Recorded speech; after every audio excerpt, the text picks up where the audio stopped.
அக்னி சொரூபமான நம்மளுடைய சிவபெருமான குளிர்விக்கும் விதமா 6 விதமான அபிஷேகங்கள் செய்வதுதான் இந்த மார்கழி திருவாதிரையில நம்ம ஆருத்ரா தரிசனமா வந்து பாக்குறோம். திருமால் ஆதிசேஷன் மேல பள்ளி கொண்டிருக்கும் பொழுது அந்த ஆனந்த தாண்டவத்தை தன்னுடைய ஞான கண்ணால வந்து பார்த்து ஆஹா அற்புதம் சொல்றாரு. அப்ப வந்து பாத்தீங்கன்னா ஆதிசேஷன் வந்து சுவாமி என்ன ஆயிற்று அப்படின்னு கேட்கும் போது சிவபெருமானுடைய ஆனந்த தாண்டவத்தை பத்தி சொல்லும் போது ஆதிசேஷனுக்கும் ஆசை வருது.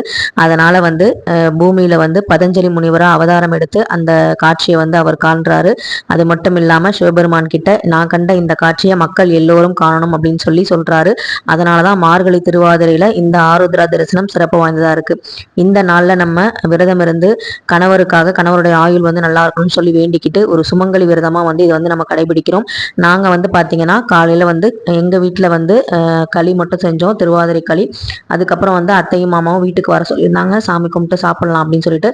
ஸோ வந்து அங்கதான் வந்து விரதத்தை வந்து நான் முடிச்சேன். மதியம் வந்து 4 மணிக்கு தான் வந்து படையல் வந்து போட்டுட்டு நல்லபடியா வந்து சாப்பிட்டுட்டு அங்கேயும் திருவாதிரை களிலாம் வந்து சாப்பிட்டுட்டு ஆசீர்வாதம் வாங்கிட்டு நல்லபடியா சாமி கும்பிட்டுட்டு சந்தோஷமா எல்லாரும் ஒண்ணா உட்காந்து சாப்பிட்டு வந்தோம். என் வீட்டுக்கார இருந்து இலையில இருந்து கொஞ்சம் எடுத்து சாப்பிட சொல்லிட்டு அதுக்கப்புறம் நான் வந்து சாப்பிட்டேன். ரொம்ப ரொம்ப சந்தோஷமா இருந்துச்சு.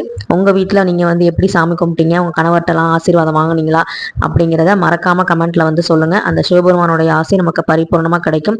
இந்த சனிக்கிழமையில பௌர்ணமி தினத்துல நல்லபடியா வந்து அந்த சிவபெருமானுடைய ஆசையால நம்ம குடும்பம் நல்லபடியா சந்தோஷமா இருக்கணும்னு சொல்லிட்டு அந்த நமச்சிவாயன்ட்ட நல்லபடியா வேண்டிக்குவோம். இன்னைக்கு யாரெல்லாம் வந்து ஆருத்ரா தரிசனம் பார்த்தீங்க அப்படின்னு சொல்லுங்க.